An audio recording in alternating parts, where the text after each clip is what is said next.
In California, it's often said that we are a car culture. At some point in the day, everyone needs to get from point A to point B, and it seems that everyone is doing it at the same time. Hollywood makes movies about trains, planes, and automobiles.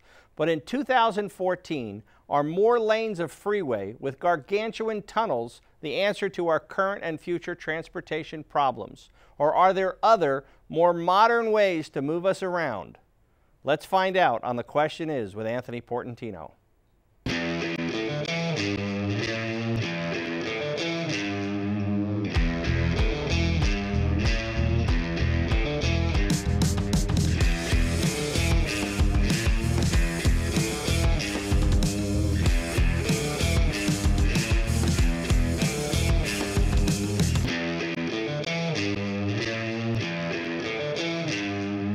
Welcome to The Question Is with Anthony Portantino. Today we have a leading transportation expert, the Honorable Ara Najarian, a board member of the Metropolitan Transportation Authority, who is joined by Sergio Gonzalez, the city manager of the great city of South Pasadena, and Robbyn, the president of the Crescenta Valley Town Council, a wonderful foothill community. Ara, Robbyn, and Sergio will help us understand the impact of traffic in their communities and how this relates to contemporary transportation planning. So let's ask the question. Ara, thanks for being here. Robbyn and Sergio, thank you guys. Thank you, Anthony. Absolutely. Great to be here. Absolutely. Ara, you sit on the MTA, so you have to interact with the federal government, state government, local agencies, and then plan for the next 100 years of transportation in California. What's going on? Yes, I do. Anthony, transportation planning is wonderful, and it's wonderfully complicated. That's an understatement. The board that I sit on, the LA Metro, is in charge of planning all the bus routes, all the highways, and all the light rail lines in Los Angeles County. Now, where does the money come from? Because money is really what makes the transportation world go around. Pays for shovels. It pays for shovels and a lot of jobs. The federal government helps us out occasionally through the Department of Transportation. The state of California, through the California Transportation Commission and Caltrans, helps us with the highways. But a lot of the heavy lifting is done right at the local level, and that's the LA County Metro. So things like Measure R. Measure R was a voter-passed initiative in 2009, which gave transportation planning a huge boost in LA County. Many of the projects that you see underway are a direct result of the funding that came from Measure R. And most of them are well received and good projects, which is why the voters supported Measure R. Many, many voters are extremely happy with all the work that's been done on Measure R. They can really see the tangible benefits of their extra half-cent sales tax, which is going dedicated to transportation issues. Now, obviously, within Measure R and within Metro's purview and planning, there is some debate over whether we want more freeways versus more alternative transportation. In particular, the 710 gap closure is something that's getting a lot of conversation these days. It certainly is, Anthony. It's one of the big questions that we have. One of the big issues is how can we resolve the transportation gap between the 710 when it ends in El Sereno and where it picks up again, where the 210 essentially dead ends in Pasadena. The old school, if President Eisenhower were still around, good old Ike, he would say, well, let's build a freeway. 8 lanes. 8 lanes freeway, and we'll get the job done. And we can move our tanks back and forth if there ever was a war on the West Coast. But I think that sort of mentality has dropped off. Our new generation is thinking more contemporarily, and they realize that freeways don't help. You build a freeway, it's going to be clogged as soon as you open it. Right. The real way to sustainable transportation improvements are to use things like light rail. And I'm hoping that as we discuss this issue, everyone involved, once they look at the facts, will see that the light rail is really the best solution for closing the gap, the 710 gap. It's a much better way to move people. Robbyn, obviously you live in La Crescenta, which is one of the communities that has joined the coalition against the 710 for local reasons, local concerns. Could you walk us through, what's happening in La Crescenta? You're a longtime resident. Share with us what you see as the impacts and why you're concerned about transportation planning for LA County. Well, thanks, Anthony. I will tell you that I have lived in La Crescenta for over 50 years and grew up here and was there when the 210 was originally built. Used to play on it as a kid. And everyone was worried, oh, the traffic's coming, and they were right. So fast forward, and now here we are today, and the concern is exactly the same. With the extension of the 210 that went all the way out to the 30, our traffic, I mean, in my observation, it looks as if it's tripled with semis every time of the day, where it used to be a little bit in the morning, a little bit in the evening. And so our concern is we've got extra pollution. We've got our biggest high school sits right on the 210, so we're worried about our kids' health. We're looking at residents. We have no sound walls, and even today we should have those. And now the impact isn't just on the freeway, too. You're seeing also arterial local streets as people get on and off. It becomes a magnet. It's a disaster already. I mean, you have one, it seems as if weekly there's some type of auto accident or a semi-truck accident. And what happens is everyone comes off the 210 and it just congests Foothill Boulevard, which runs the distance from La Cañada through La Crescenta, the Glendale Annex, on into Sunland Tujunga. And it just brings our quiet community to a halt. Right. And if you think about it, if the gap gets closed through 8 lanes of freeway, people who go from San Francisco to San Diego who want to avoid downtown are going to come through all those communities you mentioned and bypass downtown, creating an even bigger magnet for congestion and traffic. So thank you for being part of the coalition, and La Crescenta has been a very strong advocate to protect the quality of life in your community. Sergio, it's interesting that when this conversation happens, most people say, well, it's just the people who live in the foothills who are concerned, and I always say, but a tunnel has an opening on 2 ends, and what affects the southern end of the tunnel is going to affect the top end. And so you actually grew up in Monterey Park, but now are the city manager in South Pass. How are you interacting with the communities of El Sereno, Monterey Park, South Pass? Could you share with us a little bit about the impacts there, and then also what the city of South Pass is doing? Well, thank you, Anthony. South Pasadena has been fighting the 710 for, I think, longer than I've been alive. And, you know, it's not just South Pasadena in this mix now. I grew up in Monterey Park, spent a lot of time in Alhambra and El Sereno. And being a city manager of a local jurisdiction, I can understand how people feel proud of where they live and their home values, et cetera. But if you really think about it, South Pasadena at this point would be bypassed. And so we're really thinking about the communities that can't speak up for themselves. We really need to look at 21st century solutions to get people out of their cars, to think about the impacts that the portal will have in the southern portion of the stub. It will be tremendous impacts to local communities. 2 years of trucks hauling dirt away. Look at the noise pollution, the air pollution, the impacts to local businesses. So we're not just talking about South Pasadena, we're not just talking about Pasadena, we're talking about the communities of Monterey Park, Alhambra, and specifically El Sereno. People keep forgetting that the actual portal is not in Alhambra, it's in El Sereno. One of the criticisms of the community outreach component during the planning process was the lack of sort of bilingual efforts and really a cursory attempt to reach the community of El Sereno and to really, I mean, there's a lot of social justice and environmental justice issues that have been raised. Do you see those as legitimate criticisms of the community outreach? I mean, from your observation, how do you feel over the last 4 years the powers that be, exclusive of Mr. Najarian, who has always been advocating for more community outreach, what has been your impression of that? Well, there's different modes and ways to get outreach to the community. You can do print material, you can do fancy videos, but in areas where people do not receive these fancy pamphlets or have the opportunity or time to attend a town hall meeting because they have to work or they have children to attend to, you got to do a grassroots effort. And that's the way you get the community involved. You got to get the local organizations who are essentially the voice for those who can't speak up for themselves, and you got to get out to those communities block by block and inform them of what their rights are and how their lives are going to change if this project comes through their city. Now, one would argue that the reason why they didn't do that is because they didn't want to get the negative answer. That's sort of a cynical view of their approach, but I think there's a lot of credibility. What do you think? Well, I think if you don't want the truth, you don't ask the question. You don't ask the question. And exactly. if they want the truth, they'll ask the question. And if the El Sereno residents would understand that their voice is important and can come on board now and say, we want to be heard. We want a 21st century solution. We want our streets safe. We want our kids to have the option to get on the light rail, go from East LA all the way to PCC, all the way to APU.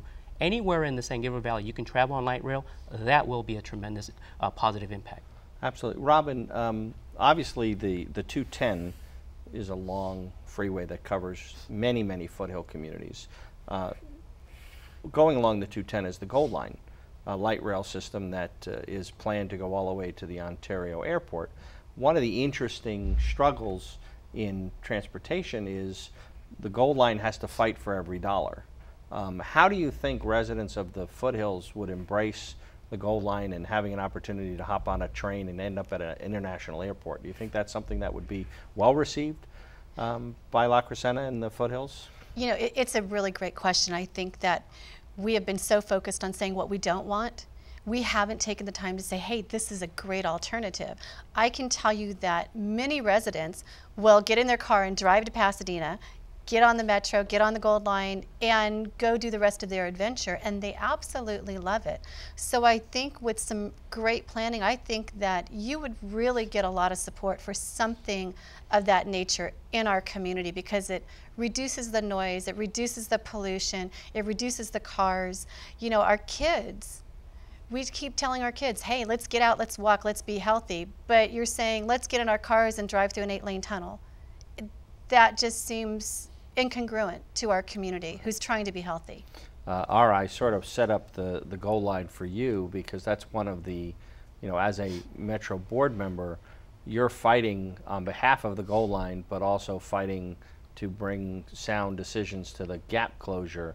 How do we get people united behind the Gold Line and see that the $10+ billion for the 710 8 lanes of tunnel isn't really a 21st century solution? Well, Anthony, very good question. Now, the experts are giving us their opinion on the gap closure in about 6 months through the EIR. But environmental impact report. The environmental impact report. But that doesn't mean we have to park our common sense and lock it up in the cupboard. A tunnel that costs $10 billion could fund almost every single light rail project that is needed in the entirety of Los Angeles County. Think about what a tunnel would bring. It will bring fumes, it will bring congestion, and God forbid there's an accident like we see every day on the 210 freeway or the 10 freeway that involves fire, that involves big rigs, trucks. It's going to be an inferno down there. We don't need that. We owe better for our residents. And I encourage all your viewers to think about this issue. Wouldn't you rather have a modern light rail taking you back and forth, or would you rather risk your lives and the lives of your children in a 5-mile-long tunnel and have your fingers crossed that, God forbid, that big rig in front of you doesn't spin out and dump its load of oil, gasoline, chemicals on you and your children? And Sergio, that 5-mile tunnel, where's the exhaust going to go? Well, we understand it's going to be sent to the portals, but And that where technology does not exist today. And the portals are in residential neighborhoods. Absolutely. Right. And if you look at the tunnel alternative, you're looking at a 5-mile tunnel that is not going to be free, by the way. I don't think we've brought this up so far in the segment. We'll get to the funding in the next part. Right. But if you look at what you can do with $10 billion, I mean, connecting the Gold Line to Ontario on both the east and the Gold Line Foothill extension, and maybe a light rail to Burbank Airport and also international LAX, what kind of a system we would be the envy of the United States? And we may be catching up to the world in terms of transportation modern solutions. Absolutely. When we come back on The Question Is with Anthony Portantino, we haven't even talked about the cost and the true impact of this project. So we're going to continue on The Question Is. Join us in a couple minutes. Who needs this modern world? I can live just fine out here without the road rage and boy bands. Of course, I might miss my Charter HD with football on ESPN and Walking Dead on AMC. ESPN and AMC. And, well, Shark Week on Discovery HD, but that's all. AMC, ESPN, Discovery, TBS, and Comedy Central HD. But that's it. Except for HBO HD. Charter now has over 100 HD channels and more brilliant HD shows on demand than ever. We're back on The Question Is with Anthony Portantino with 3 great guests talking about transportation in Los Angeles County. Mr. Najarian, you sit on the MTA, so you have to sit with interests, competing interests from around Los Angeles County, local governments, county governments, political appointees, the mayor of Los Angeles. It's amazing that things get done, but they do. But often, sometimes inertia takes over. And I would say the 710 gap closure is pretty much a project of inertia because it's just something that's been on the drawing board forever. Walk us through how a project gets identified and then what could happen and what would you like to see happen? Well, Anthony, a project usually gets on the list of things to do or things to be considered by being placed on the long-range transportation plan. Now, that's really just a wish list. It doesn't mean by any means that a project on that list will be created and be a reality. So what happens is that there is an evaluation that's done. And in that evaluation, planning staff comes up with a preferred plan. That plan then is matched with other alternatives that would solve the same problem. In this case, in the 710, let's call it the first plan was a freeway. But next to that freeway plan are alternatives. There are busways, there's a light rail, there's a low build adjustment of the roadway system and synchronization. And that's what's happening now in the environmental impact report. Now, presumably MTA and staff would do some cost-benefit analysis and determine some preliminary cost estimates and impacts with a project of this size and scope. Has that happened? Unfortunately and surprisingly, it has not happened. For years, I was trying to get an answer from the MTA. By the way, wasn't that a softball question I gave? That was, thank you. Brings back memories. How much is this proposed project, whether it's a subway, a tunnel, or a light rail, going to cost? Light rail, we know how much it costs. It's set figures. But for a tunnel, I kept getting the runaround. They didn't want to give me a number because they knew deep down that when anyone with God-given common sense heard how much it would cost to build that tunnel, it would die as a project immediately. So someone could go to the public record of the MTA and say, there was a motion made in public to determine the cost of this project before moving forward, and those motions were voted down. Absolutely. Believe it or not. Let me say that again. Let me ask that question again. Someone could go to the public record and say, look for a motion that asks how much this would cost, and people in power other than yourself have voted down wanting to know how much it would cost. And not just voted down, but the maker of that motion, myself, ridiculed and vilified at the board level by board staff and by members of the audience who support the tunnel. Just for wanting to know the cost? Just for wanting to know the cost. Robbyn, let me ask you a question. When you sit at the dais of the town council, if there's a project being discussed, would it be your duty to find out how much it was going to cost? How would your constituents react? It's interesting because the first question we say is, okay, you want to do that. What's it going to cost and where's the money going to come from? Right. Pretty simple. Right. And so here we have a case where they're doing the opposite. Well, yeah, I mean, and as far as La Crescenta is concerned, no one's come to us and said, this is how it's going to affect your roadways, this is the cost, this is how it's going to affect your community. I think because we're not right next to the connection, they think doesn't affect us, yet it has a tremendous impact on us. And all of this money, we keep hearing figures, and it's like, what else can we do with that money? We seem to be looking at one segment and not the entire population. I mean, just think if we moved on with what R is talking about and have a gold line and a great infrastructure with light rail, you could move our seniors around. They can't drive. They're not driving to LAX. They're not driving anywhere. So I think he's got a great idea. Absolutely. Sergio, some people say, well, what is South Pasadena's beef? It's going to be tunneled under their city and, problem solved. Right. We're just going to do this 8-lane giant tunnel, and they show pictures of the tunneling machine. It looks like something from Star Wars. Right. And the people standing next to it are this big, and it's this giant foreign-built piece of construction material. So how do we answer the question, why does South Pasadena care if it's going to be tunneled under the city? The main reason is, Anthony, is stewardship, good stewardship of public dollars. I'm a local city administrator, and I pride myself on that, being a good steward of public dollars. And pushing a freeway tunnel that we don't even know. I like to borrow your question mark on your set every time we ask the question. We don't even know how much it's going to cost. Now, South Pasadena can just walk away and say, you know what, this is going to go under our city, we're not even going to see it, and we'd be fine. But you know what? That's not what South Pasadena is doing. We have a known commodity in a light rail system. We know how popular the Gold Line is, and yet we're pursuing something that we don't even know if it's going to work. We don't even know if we're going to be able to build it. Let's talk about Seattle and Washington. So we have a known commodity in a light rail system that is very popular, and we're choosing to put an alternative against a freeway tunnel that doesn't make sense. You look at Monterey Park, you look at Alhambra. Monterey Park has 0 stops earmarked towards the light rail tunnel, the light rail alternative. Alhambra has 1, and where's it located? It's located in an industrial park. South Pasadena, 2 additional stops are earmarked towards South Pasadena. It's almost like by not addressing the local arterial situations, and for me, one of the frustrations is that's where there's common ground.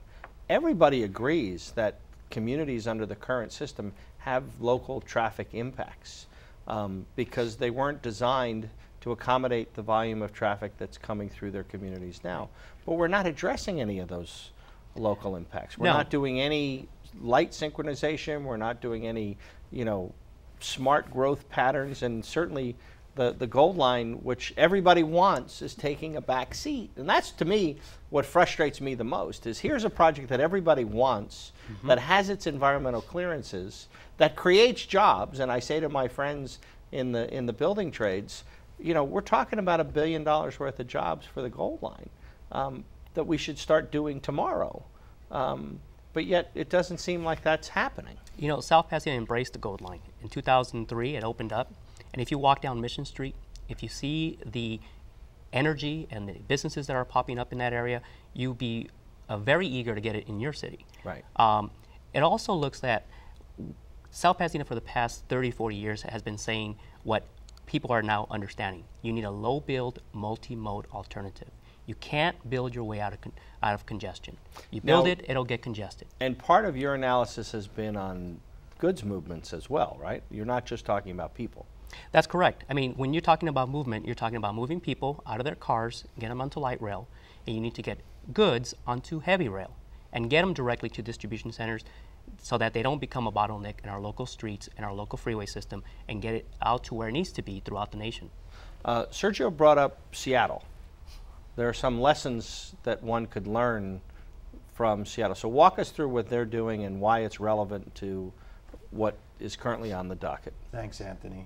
And by the way, when really pushed to give me an answer as to how much the tunnel would cost, they said, oh, well, we've got the best answer for you, Mr. Najarian.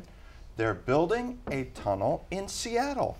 So we'll just use that as an example and use their contracts and use their cost per mile as the estimate that we're going to give you. The only problem with that is, as we sit right now, actually since the beginning of the year, the big alien tunnel machine that they call Big Bertha is broken down, stopped, stalled, not moving, waiting for repairs to be done 69 feet under the streets of Seattle. Only 69, because our tunnel is supposed to be 300 feet below. Yes, it is. Imagine that. So using the Seattle tunnel as an example is a failure. And the costs are rising every day. And even the director of the Seattle Department of Transportation has said that he can't guarantee that that tunnel will ever be built. Tell me about the funding model, the cost per mile for Seattle. Are they using the same cost per mile funding model for the proposed 710 tunnel? That's what they used when they were pushed to give me an answer. And that assumes the best soil conditions, the best work schedule, the best reliable machines. But it's failed. Every one of those assumptions has failed, and the city of Seattle, the residents and taxpayers of Seattle, are on the hook for millions of dollars every week in delayed expenses caused by that. And before Seattle, we had Boston's Big Dig. How did that go? It didn't go very well, actually. A $3 billion tunnel, initially estimated, ended up costing $15 billion. And even then, the panels were falling off the roof, crushing people in their cars for the first year of its opening. Now, one could argue that the reluctance to put hard dollars and hard traffic counts on the table is part of their funding model is to do a public-private partnership, which means tolls. And Sergio brought it up earlier that this is not going to be a free ride, so to speak. Robbyn, do you think folks are going to spend $100 a toll? Or do you think they'd be more apt to spend $2 a toll? What do you think? Let me think about that, 200. I'm going to go with $2. And you know, it's interesting is that we haven't been told, I mean, nobody wants to get in that tunnel. I mean, it's not built. We just look around and we're like, we're not, you know, we're in California. We're in Southern California. Can you say earthquake? Right. So we'll spend the $2. We'd like some permanent infrastructure that is much more modern than a tunnel. Right. Yeah. Well, one of the frustrations is the way you can determine the cost of the estimate of the toll would be to know how many cars and trucks are estimated to use it. And just like with the cost dollars, we don't have traffic count estimates that are reliable either, do we? No, we don't. It's a complete, you know, fly by the seat of your pants. However, there are engineering firms and construction firms who have billions of dollars at stake to gain if this tunnel project were approved. And they're lining up around the block, aren't they? They absolutely are. Yeah. Sergio, when they come to the city of South Pasadena, do they present to you any environmental documents that show that air quality will be better? Has there been any documentation to justify or substantiate any of the contentions that are being made? You know, what I consider is what ifs, and it could potentially improve air quality, but one of my biggest concerns is not only is the cost, but who's going to be left on the hook for it. You think about this. If it's a public-private partnership, and if that private entity is willing to take 100% of the risk, I'm all for it. Have at it. But my biggest concern is that there's a guarantee of return on investment that will be guaranteed by the taxpayers, and then we'll be left on the hook for decades and even generations to come to make this private entity that's supposed to take all the risk whole. And that's my biggest concern as a local administrator. So one of the things they're telling everybody is don't worry, don't be concerned. The environmental impact report's going to answer all of our questions, but yet that's been delayed, and people are speculating why that's been delayed. Do you have a take on why the environmental impact report's been delayed, and do you think it's going to be the panacea that everyone tells us it's going to be? Well, first let me tell you why it's delayed. It's delayed because our Southern California planning agency, SCAG, Association of Governments, has said, wait a minute folks, we've got some new traffic figures that we'd like to plug into the traffic model, and that'll help us make our decision. SCAG.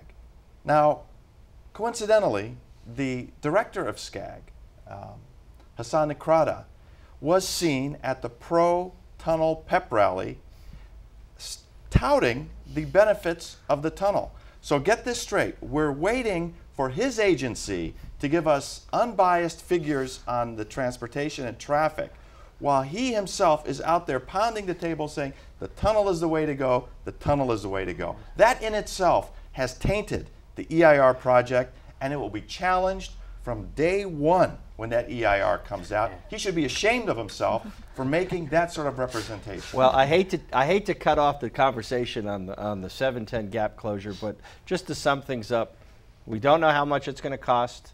We don't know how many people are going to use it. We have better alternatives on the table that are cheaper and move more people, move more goods in an environmentally sound way that don't destroy qualities of life both in the southern part of Los Angeles County and the northern part of Los Angeles County. Stay tuned and watch the 710 gap closure conversation continue. This was not an unbiased conversation tonight, but I'll tell you, you got more facts here than you do from the other side. Be well.